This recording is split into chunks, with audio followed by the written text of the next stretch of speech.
И, друзья, начинаем с вами школу здоровья. Сегодня у нас с вами занятие по пищеварительной системе.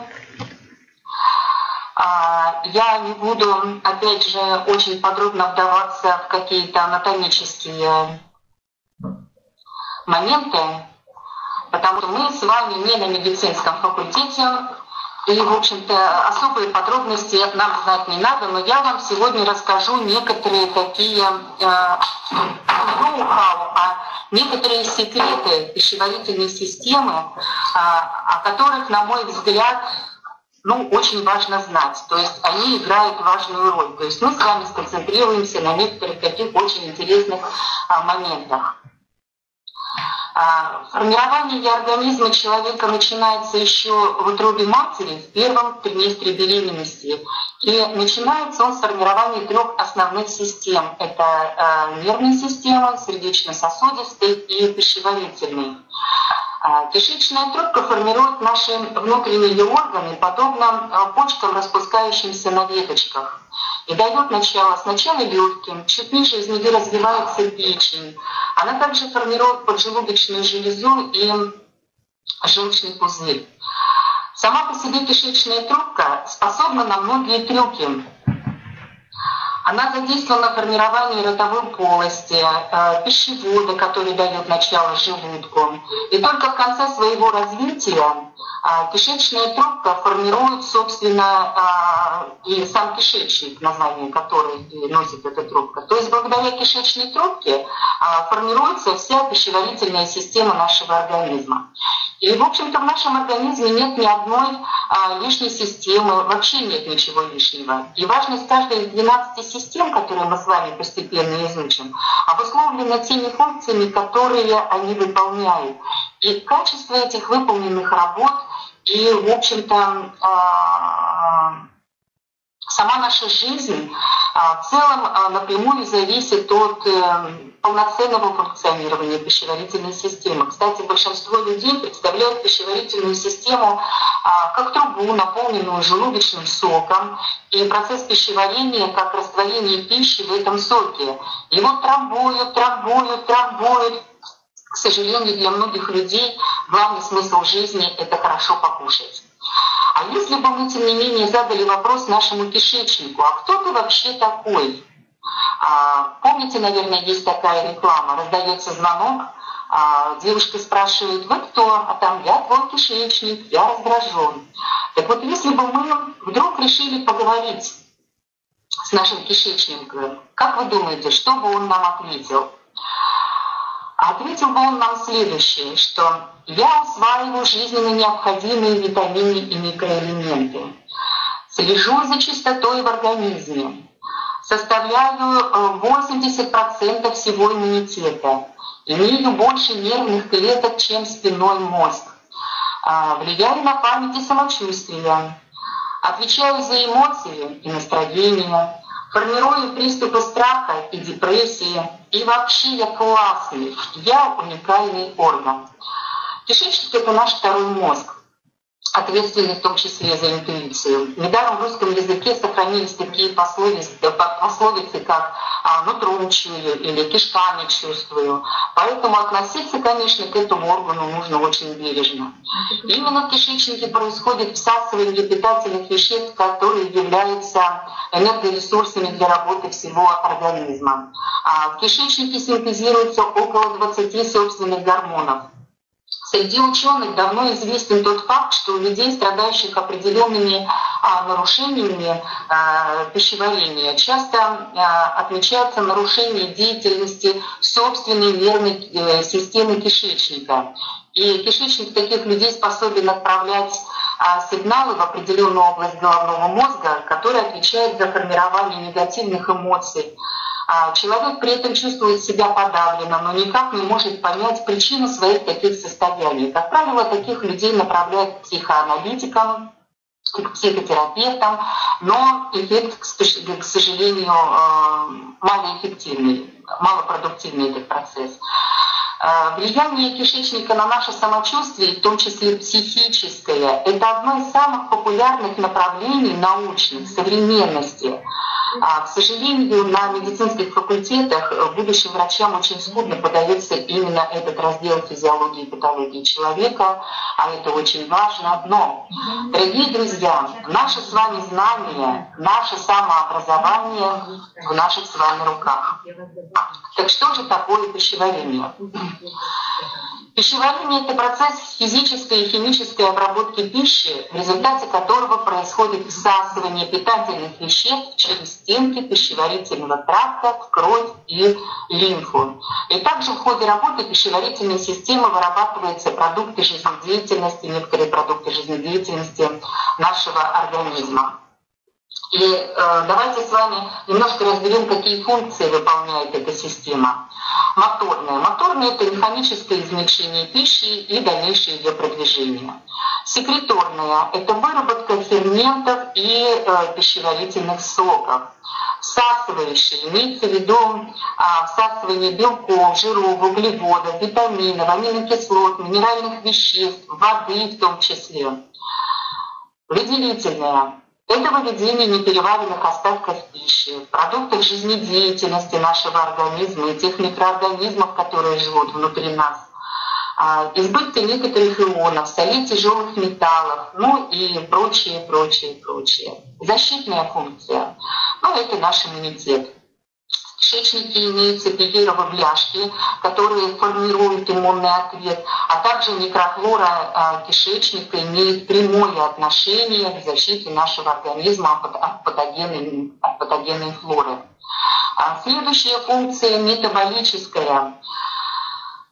Это участие в обмене веществ. Эндокринная. Выработка биологически активных веществ, гормонов, серотонина в том числе. А серотонин — это, так скажем, наши бабочки в животе, да? Это состояние счастья. И в зависимости от происхождения гидролитических ферментов пищеварение делится на 3 типа. Это, я считаю, что вы тоже должны это знать, это важно. От этого зависит понимание, что мы правильно употребляем в пищу, а что неправильно, что работает с нашим организмом, а что либо проходит сквозняком, либо наоборот откладывается в виде шлаков. Итак, первый тип пищеварения собственное, наше с вами пищеварение за счет ферментов, которые синтезируются внутри нас железами внутренней секреции. Это слюнные железы, желудок, поджелудочная железа, печень, кишечник. Следующий вид пищеварения — это симбиотное за счет тех ферментов, которые образуются в результате жизнедеятельности дружественных бактерий. Что у меня отъезжает от дружественных бактерий. Этот процесс происходит в толстой кишке, и здесь огромное значение имеет клетчатка, то есть та неперевариваемая клетчатка, которая обязательно должна поступать к нам с пищей и служит питанием для вот этих дружественных бактерий. Следующий тип пищеварения аутолитический за счет ферментов из принимаемой нами пищи. И хочу сказать, что приоритеты — это растительная пища, потому что в пище животного происхождения эти ферменты не содержатся. Эти ферменты содержатся только в живой растительной еде. Поэтому очень важно все-таки перестроить приоритеты своего питания в сторону растительной еды. Эти ферменты, вот это аутолитические, они присутствуют и в материнском молоке, когда ребенок, младенец употребляет это молоко, потому что у него еще не совершена собственная пищеварительная система, и он все питание получает за счет материнского молока. И мамочки обращали внимание, после того, как ребенок накушался, он улыбается. Вот это как раз тот серотонин, это те бабочки в животе. У взрослых людей, ну это я немножечко позже скажу. Секундочку. Да, это угу. Так, вот вот здесь. Извините, пожалуйста. Но вот аутолитическое пищеварение, то есть растительная еда наша, да, все еще зависит от термической обработки, потому что мы-то с вами знаем, что любая термическая обработка выше 60 градусов разрушает как аминокислоты, так и витамины, также и ферменты. Это тоже очень важно знать. Как работает наша пищеварительная система? Пищеварительная система — это совокупность множества органов, осуществляет превращение пищи в доступные для усвоения организмом питательные вещества. Длина желудочно-кишечного тракта в среднем 6-8 метров. Мы с вами говорим о взрослом человеке. И еда находится от употребления еды до выхода непереваренных остатков наружу от 15 часов. Это при вот самых-самых-самых идеальных раскладах и до 3 суток. И пищеварение начинается у нас уже в полости рта, ротовая полость, где происходит процесс пережевывания и измельчения пищи. Здесь формируется пищевой комок с помощью слюны, которую выделяют слюнные железы. Слюны за сутки выделяется примерно до 1 литра. Опять же, мы говорим о взрослых людях. Именно слюна обеспечивает защиту эмали, зубной эмали и постоянство состава зубной эмали за счет содержания в слюне соединений кальция. В слюне также содержится обезболивающее вещество, которое по своему действию, вот обратите на это внимание, мощнее, чем морфин. Это вещество было открыто в 2006 году, такое свойство слюны. Называется оно опиорфин. И защищает слизистую оболочку ротовой полости, потому что эта слизистая очень чувствительная. Представляете, как мы издеваемся над ней? Особенно любители горяченького, остренького. Естественно, это все раздражает слизистую. Но мы ведь с вами не ощущаем такой боли. Да? Представьте, какая температура. Некоторые люди ведь даже заварили чай кипятком, или сварили кофе, к примеру, или борщ некогда ждать. И все это горячее кладут куда? Естественно, что там происходит с нашей слизистой? Попробуйте опустить туда пальчик, в эту горячую еду, у вас будет ожог. Однако наша слюна обладает таким вот защитным механизмом, как обезболивающим, так и заживляющим. А слюна также защищает от болезнетворных бактерий, которые поступают к нам в полость рта вместе с пищей. Эту функцию выполняет муцин, который как бы пленочкой обволакивает нашу слизистую, обволакивает наши зубки и удерживает эту пленочку, удерживает на себе бактерии. А другие компоненты слюны обеззараживают, то есть нейтрализуют этих бактерий. Мы не секретируем слюну ночью, во время сна. То есть в данный момент, в данное время суток мы остаемся без защиты. И поэтому утром у некоторых людей может быть неприятный запах изо рта или отмечаются такие незначительные боли в горле. Это не означает, что вы заболели или простыли. Очень важно чистить ротовую полость перед сном и утром. И чистить не только зубы, но и всю ротовую полость с полноценным полосканием, с очищением десен, верхнего неба, подъязычного пространства, пространства между щекой и зубами. То есть это действительно очень-очень важно. Для формирования качественной слюны очень важно употреблять достаточное количество воды. Представьте, около литра слюны у нас выделяется в течение суток. Да? Слюна — это вода и ферменты и другие составляющие. Кстати, расщепление углеводов начинается у нас уже в полости рта с помощью фермента амилаза, который работает в щелочной среде. Поэтому слюна должна быть по своей pH реакции слабощелочная. Важно поддерживать кислотно-щелочной баланс. Далее по пищеводу. Из ротовой полости по пищеводу еда у нас куда падает? Падает в желудок, где пища смешивается с желудочным соком, еще более измельчается, и здесь формируется так называемый химус, более жидкий, более обработанный пищевой комок. Основной состав желудочного сока — это соляная кислота. Соляная кислота, кислая, естественно, да, она убивает. Почему вот на этом этапе нужна кислая среда? Разъедает, она убивает бактерии, вирусы, грибки, яйца гельминтов, которые могут попасть к нам в организм с овощами, с фруктами, с зеленью, с плохо обработанным мясом, рыбой и так далее. pH желудочного сока натощак 1,5–2, то есть кислая среда. Да? Соляная кислота еще за счет своего раздражающего эффекта повышает активность ферментов желудка, таких как пепсин, протеаза, липаза. Пепсин и протеаза расщепляют белки до аминокислот, липаза расщепляет жиры. И на выходе из желудка уже практически вместе перехода в 12-перстную кишку, здесь уже среда ближе к щелочному состоянию. То есть, она еще кислая, но уже более вот такое состояние перехода в щелочь. Здесь также выделяется амилаза для того, чтобы переварить остатки крахмалов, остатки углеводов. Составной частью желудочного сока является слизь.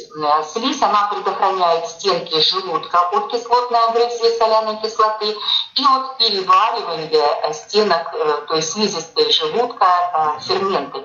Потому что ферменты – это достаточно активные вещества. Ну и, естественно, вода. Вода, для растворения всего вышеперечисленного. На фоне недостатка воды в организме повышается концентрация соляной кислоты, и так развивается гипероксидный гастрит. Я думаю, что очень многие из вас знакомы с этим состоянием. Если не вы, то в вашем окружении обязательно найдутся люди с такими диагнозами. Что назначают у нас врачи? Назначают препараты на понижение выработки соляной кислоты. Не стоит этого делать, потому что у соляной кислоты очень важная функция. Очень важная. Здесь, понимаете, соляной кислоты выделяется всегда, хлора выделяется всегда одно и то же количество. Важно, в каком количестве воды, насколько концентрированный раствор в дальнейшем будет. Если мало воды, значит получается слишком концентрированный, слишком кислый раствор. Отсюда и всякие язвенные изменения в слизистой кишечника. Желудка. Гипоксидный гастрит – это когда снижается концентрация соляной кислоты. В каких случаях это возникает? Когда клетки стенок желудка перестают секретировать соляную кислоту. Причиной этих состояний могут быть частые стрессовые ситуации, когда, так скажем, мозги закипают, и центральная нервная система не успевает все отслеживать в нашем организме и не успевает давать команды на выработку тех или иных ферментов и соляной кислоты в том числе. То есть нарушается состав желудочного сока в сторону уменьшения хлора. Либо химические какие-то воздействия от пищи, консерванты, кислоты, уксуса содержащие моменты такие, пищевые добавки, соли тяжелых металлов, которые, попадая на стенки кишечника, разрушают клеточки. Либо привычка, опять же, есть горячую пищу. Любители, стоит задуматься. Это тоже поражает, то есть там возникает такой ожог. Поэтому стоит опять же пересмотреть свои вкусовые пристрастия в пользу отказа от горячей еды. Но новость хорошая тем, что слизистая желудочно-кишечного тракта восстанавливается быстро, от 3 до 5 дней, поэтому можно нормализовать эти процессы. Состав и количество выделяемого желудочного сока зависит, естественно, от состава пищи и ее количества. И наибольшее количество пищеварительных соков выделяется на белковую пищу, меньше на углеводную и еще меньше на жирную. Следующий момент. 12-перстная кишка. 12-перстная кишка. Здесь реакция уже слабощелочная. Здесь под действием соков поджелудочной железы пища расщепляется на аминокислоты, микроэлементы, витамины, ферменты, полиненасыщенные жирные кислоты. То есть это как раз идет основное клеточное питание. И чем выше кислотность пищи, которая вот из желудка пришла в 12-перстную кишку, это белковая пища, мясная пища, жареная пища, тем больше нужно пищеварительных соков. И поджелудочная железа, то есть если она постоянно находится в таком напряжении, естественно, она истощается. И развиваются ферментопатия, хроническая, долгоиграющая. К сожалению, очень многие детки наши уже страдают такими состояниями, поэтому стоит задуматься, чем мы их кормим. При таком состоянии замедляется эвакуация пищи из 12-перстной кишки в тонкую. В просвет 12-перстной кишки открывается проток желчного пузыря, и выделение желчи начинается уже через практически 10 минут от начала приема пищи. Кстати, pH желчи слабощелочная.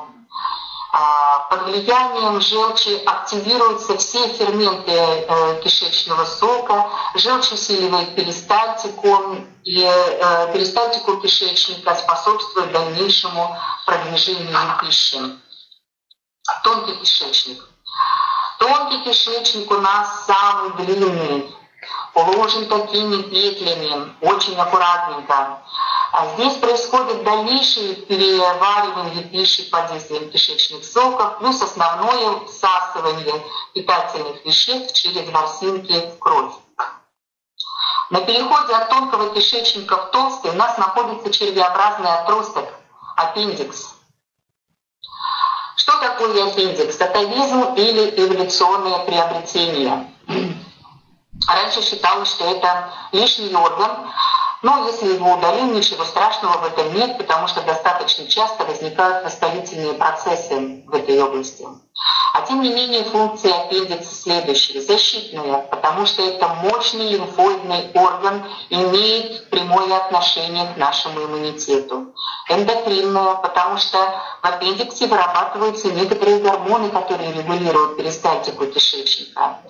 И инкубатор для дружественных бактерий. То есть бактерии там как бы защищаются. От чего они защищаются? Когда поступает, воспаление аппендикса возникает при обильной мясной жареной пище, не характерной для питания человека. И когда поступает такая пища, то сфинктер между аппендиксом и слепой кишкой закрывается, тем самым оберегая микрофлору кишечника от патогенной флоры. А вот когда идет растительная пища, я уже неоднократно об этом говорила и в своих презентациях и вебинарах, на растительную пищу, на клетчатку сфинктер открывается, и микрофлора поступает дальше по ходу толстого кишечника, потому что клетчатка является питанием для наших бактерий, для наших друзей. Поэтому очень важно, чтобы в рационе присутствовало большое количество клетчатки. И это еще к тому же и работа нашего иммунитета. Толстый кишечник. Здесь происходит окончательное всасывание питательных веществ и воды. Воды, делали удаление, поговорим еще об этом. Здесь происходит формирование каловых масс из непереваренных остатков пищи и дальнейшее их продвижение в прямую кишку на выход. Обратите внимание, что я сейчас скажу. Пища, переварившись, расщепившись, пройдя все этапы обработки, всасывается через ворсинки в кровь, а далее поступает в печень на контроль. Не попало ли что-то лишнее или опасное? И здесь в печени происходит фильтрация вот этого всего ненужного. Но на последних сантиметрах нашего кишечника сосуды впадают напрямую в большой круг кровообращения, минуя печень. Понятно, да? То есть все то, что у нас к этому времени поступило вот в этот отрезок толстого кишечника, уже никакой фильтрацию не проходит. Априори, по замыслу Творца, здесь уже все должно быть чистым. На любой запор, задержка стула, либо не полное опорожнение ведет к общей интоксикации организма. Да? Понимаете, что если здесь что-то накопилось, вовремя не вывелось, это идет напрямую в наш круг кровообращения. Поговорим немножко о роли микрофлоры, и роль эта очень велика. На каждом участке пищеварительного тракта происходит обеззараживание патогенных микроорганизмов, но при условии здорового пищеварения и адекватного питания, то есть адекватной пищи. Но если пища неадекватная, и мы не создали определенных условий, либо принимаем антибиотики, а это подавляет рост дружественных бактерий, ну, практически убивает их, что приводит к этому? Что вообще губит нашу микрофлору? Это обилие мясной пищи, это отсутствие клетчатки в пище, это частые стрессы, это даже переохлаждение, потому что они вызывают спазмы, прием антибиотиков и других химических компонентов. Микрофлора очень чувствительна на воздействие различных факторов, и бактерия живет всего лишь 20 минут в среднем. За эти 20 минут она должна успеть размножиться, дать потомство, еще выполнить свои функции. И если мы не создали, опять же, этих условий, то они погибают. И патогенная микрофлора обязательно возьмет верх. Это простейшие бактерии, грибы, гельминты. Продукты их жизнедеятельности будут отравлять наше тело и делать нас, соответственно, больными. А дружественные бактерии синтезируют витамин К. Мы знаем его действие. Группу витаминов В, фолиевую кислоту в том числе, а это витамин хорошего настроения, радости, так же, как и серотонин. Ферменты, которые тоже участвуют в процессе переваривания пищи, они тоже синтезируются дружественными бактериями, это симбиотический тип пищеварения. От полноценной работы дружественной микрофлоры зависит наш иммунитет. Еще, я думаю, что немногие об этом знают, микробы имеют вокруг себя такое свечение, биоплазму, которая задерживает воду, вернее, заряжает воду и электролиты. И это всасывается все в толстом кишечнике. Известно, что электролиты являются одним из лучших аккумуляторов энергии.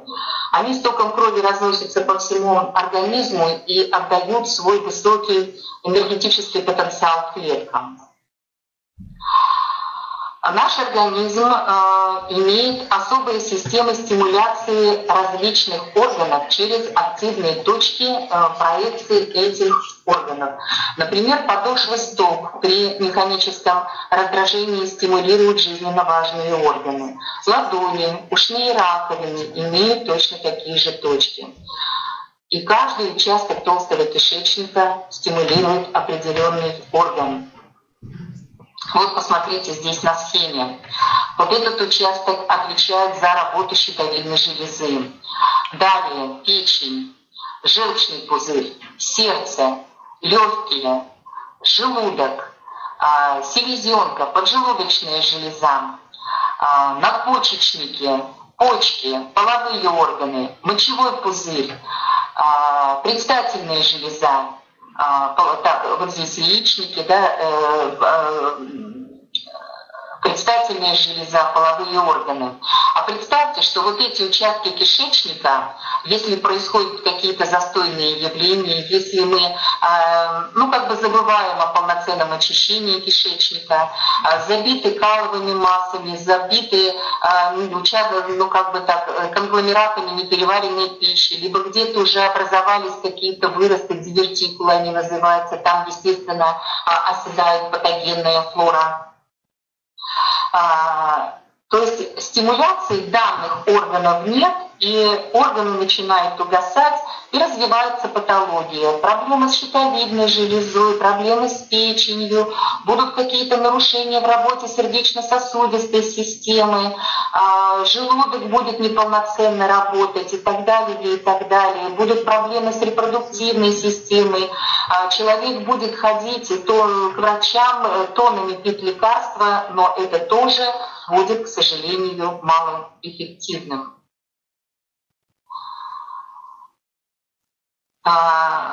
Посмотрите на наш язык, тоже вам приготовила такую картину. Язык — зеркало внутренних органов. То есть здесь тоже есть активные точки.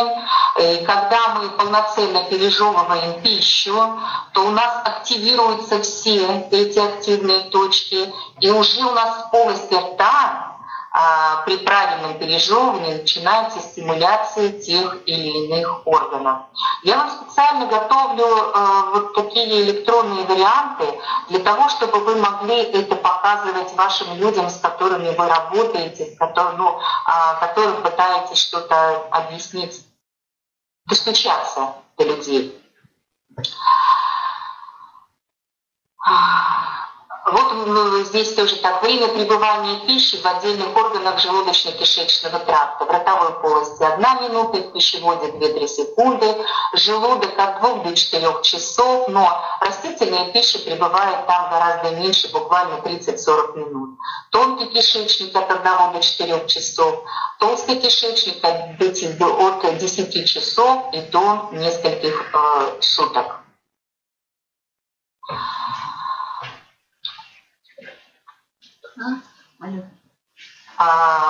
Следующая очень важная функция кишечника – это эндокринная. Кишечник является самым большим эндокринным органом.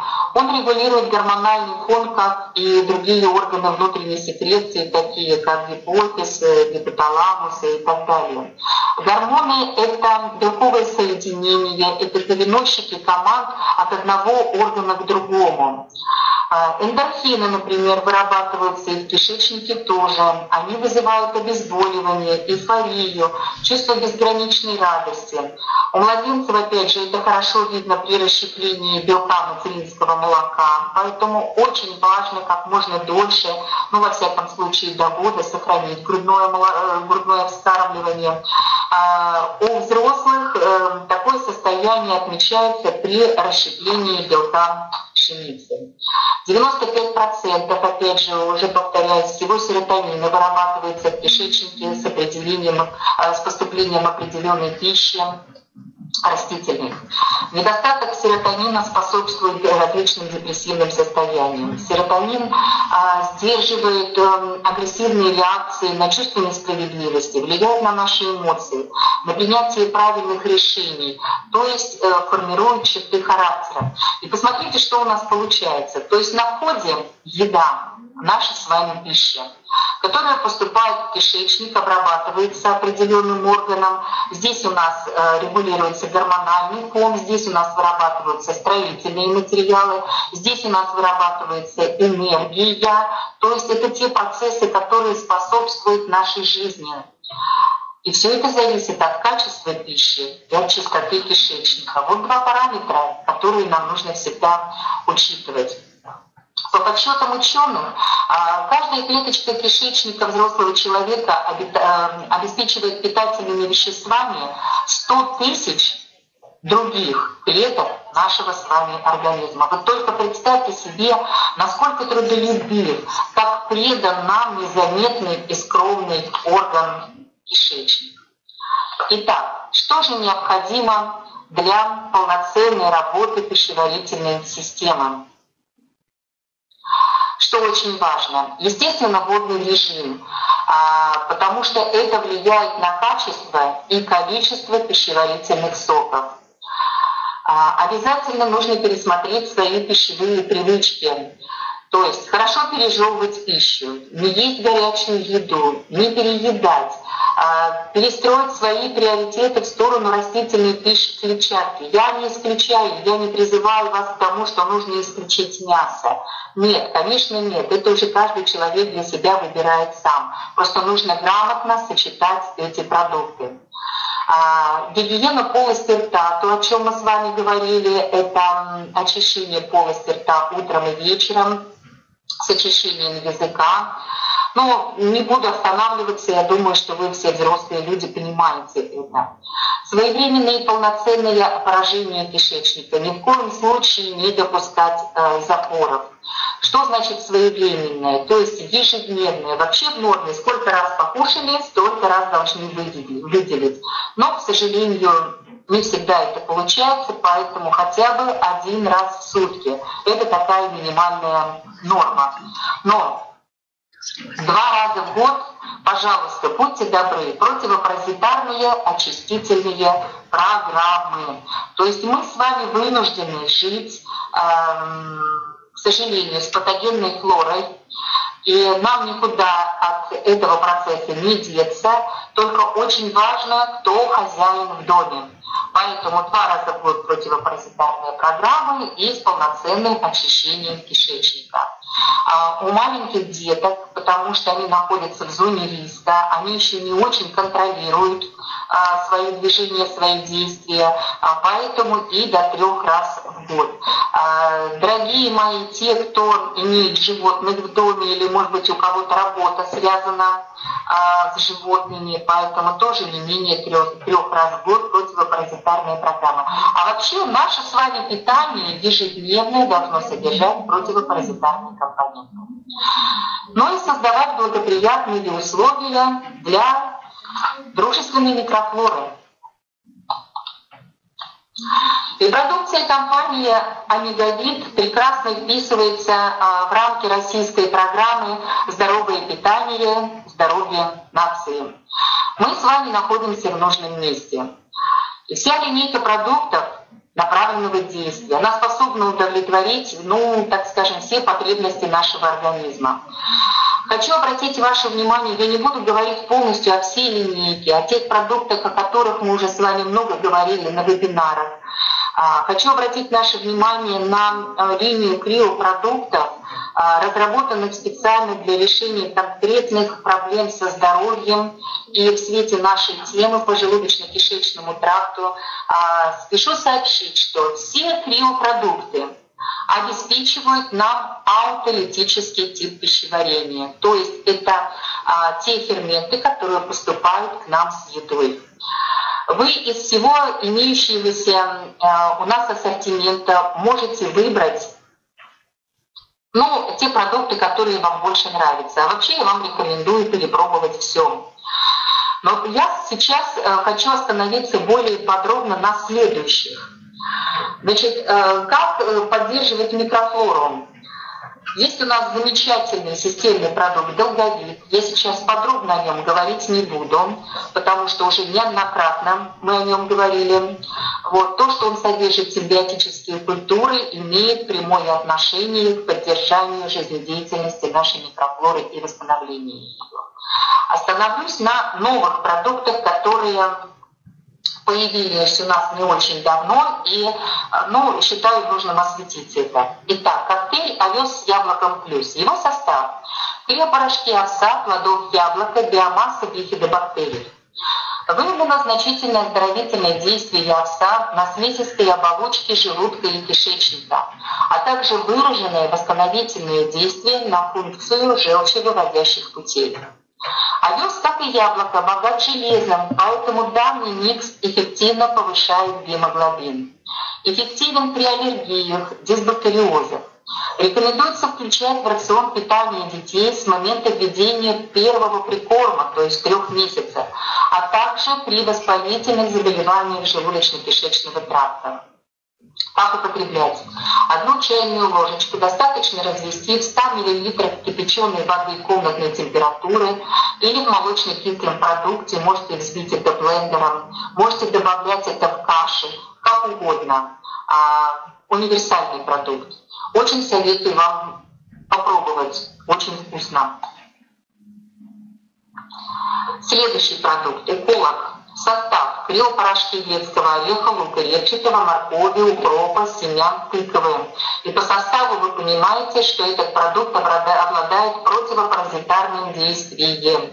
Противогрибковое, противовирусное, противобактериальное, глистогонное, эффективен в отношении асторит и астрит. Противоопухолевое, антиоксидантное, нормализует обмен веществ, обладает спазмолитическим действием. Приемы: по пол чайной ложки от 1 до 3 раз в день до еды. Почему такой разброс от 1 до 3 раз? Если вы находитесь на противопаразитарной программе, естественно, 3 раза в день. Если это идет как профилактическое, вы можете употреблять это ежедневно, 1 раз в день, допустим, вечером или перед сном. Вы легли спать, а эколог выполняет свою функцию. То есть это идет такая ежедневная противопаразитарная профилактика. Естественно, этот продукт нужно обильно запивать водой. Если это программа, то принимать в течение 2 месяцев и повторять курс 2-3 раза в год. Но всегда помните, что любая противопаразитарная программа должна проходить на фоне ферментов, сорбентов и дружественной микрофлоры. Естественно, что когда мы свои действия направляем против патогенной флоры, мы не стремимся ее убить, мы стремимся показать ей свое место, но происходит разрушение некоторых частиц, микробов, то есть происходит очищение. Все это, естественно, проходит у нас через печень, и на данных этапах печень у нас находится под ударом. Поэтому эффективнее всего проводить в сочетании с бетулином био, криосвекла или криосельдерей. Вы знаете, что эти продукты обладают противовоспалительным действием, спазмолитическим, обезболивающим. Да? Естественно, долговик, потому что нам нужны обязательно дружественные бактерии. Свято место пустым не бывает. Если мы от чего-то избавляемся, мы эти же места, эти ниши, освободившиеся, должны заполнить нашими друзьями. Долговик или вот из новых продуктов овес с яблоком плюс, потому что содержит бифидобактерии. И эту программу вы можете усилить омегаферолом чесночным. Пишу усиленный омегаферол чесночный, то есть в бутылочку такого омегаферола вы можете еще добавить некое количество чеснока, то есть такой усиленный, сделать чесночный состав. Далее.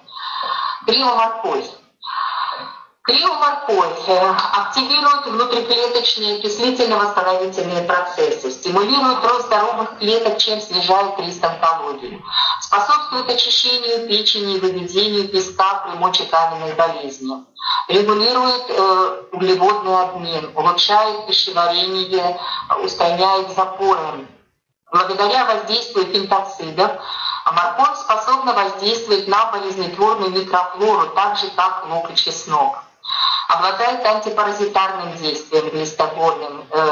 Деткам очень хорошо криоморковь. Повышает гемоглобин при легких формах анемии.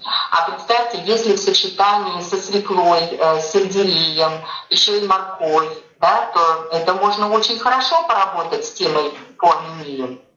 В сочетании с черникой морковь улучшает зрительные функции, снимает спазм аккомодации, нормализует кровоснабжение сетчатки глаза, устраняет куриную слепоту. То есть наша с вами тема сегодня пищеварительная система, но я посчитала нужным указать и вот такие действия данных продуктов, чтобы вы не забывали об этом. Витасорб. Состав: сельдерей, петрушка, овес. И действие: очищение желудочно-кишечного тракта от токсинов за счет пищевых волокон, улучшение перистальтики, нормализация стула, восстановление микрофлоры кишечника, действует как легкое мочегонное, противовоспалительное, имеет отношение к нормализации холестеринового обмена, улучшает криологию крови, потому что содержит магний, калий, восстанавливает работу органов желудочно-кишечного тракта. Но принимать его от 6 до 10 таблеток в день. Так, бетастин. Состав: криопорошки топинамбура, свеклы. Также нормализует обмен веществ, стимулирует пищеварение и моторику кишечника. Стимулирует пищеварение. Значит, когда онкоцитный гастрит, то есть пониженная кислотность, у нас как раз отсутствует полноценное пищеварение и, естественно, моторика. Поэтому бетастин возьмите на заметку. Способствует восстановлению микрофлоры, повышает очищающую функцию печени, очищает от шлаков, регулирует холестерин и глюкозу в крови, как противовоспалительное, антибактериальное, профилактирует рак толстого кишечника, поджелудочной железы, предстательной железы и молочной, выводит свинец и кадмий из организма.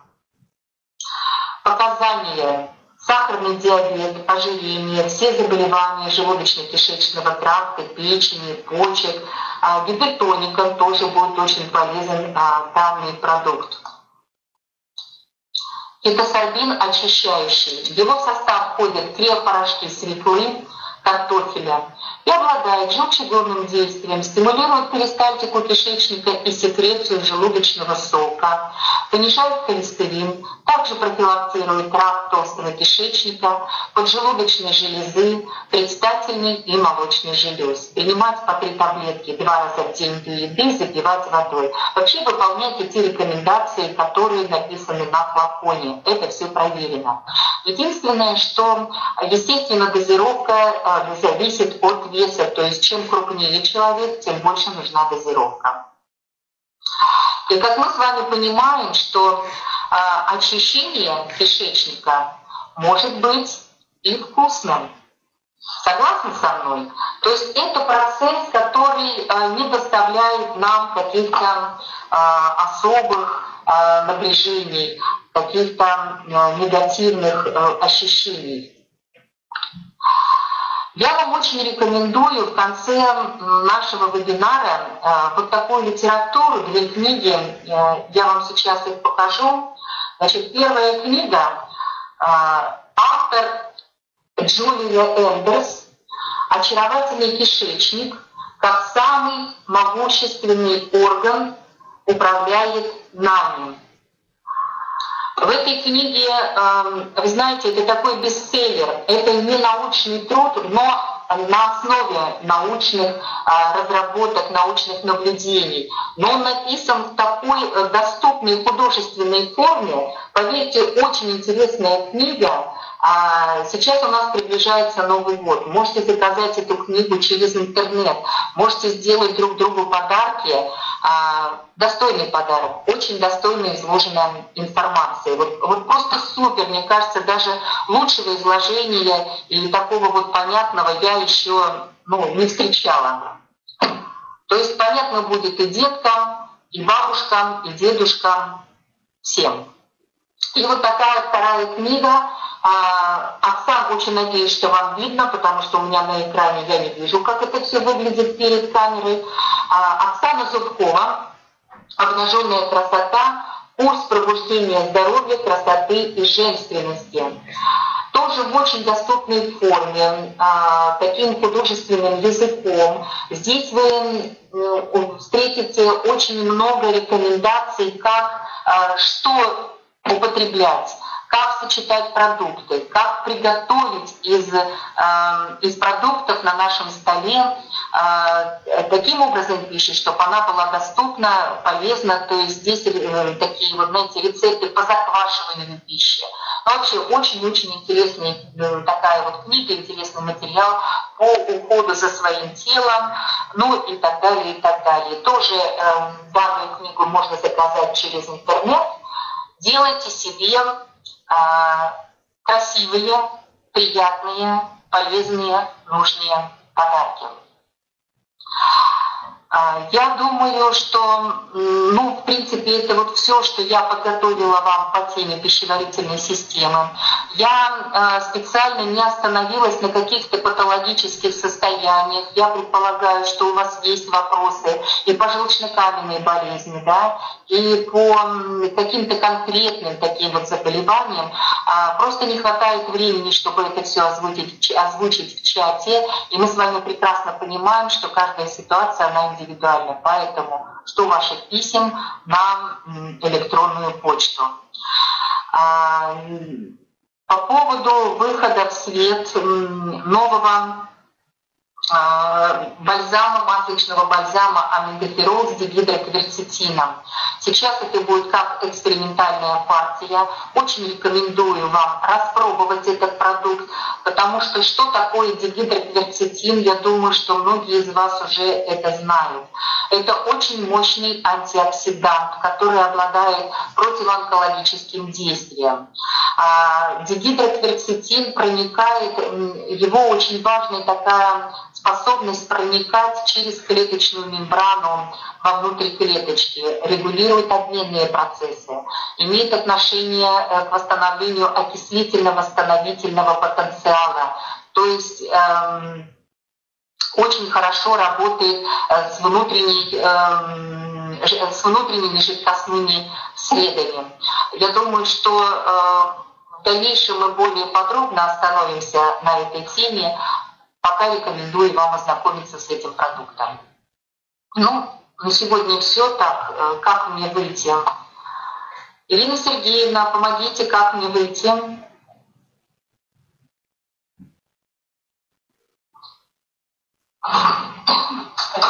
Да, так, куда?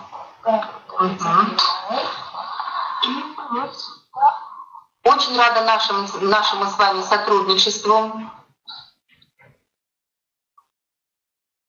Да. Все, прощаюсь с вами. Всего доброго. Я желаю вам хороших выходных, творчества, здоровья, счастья.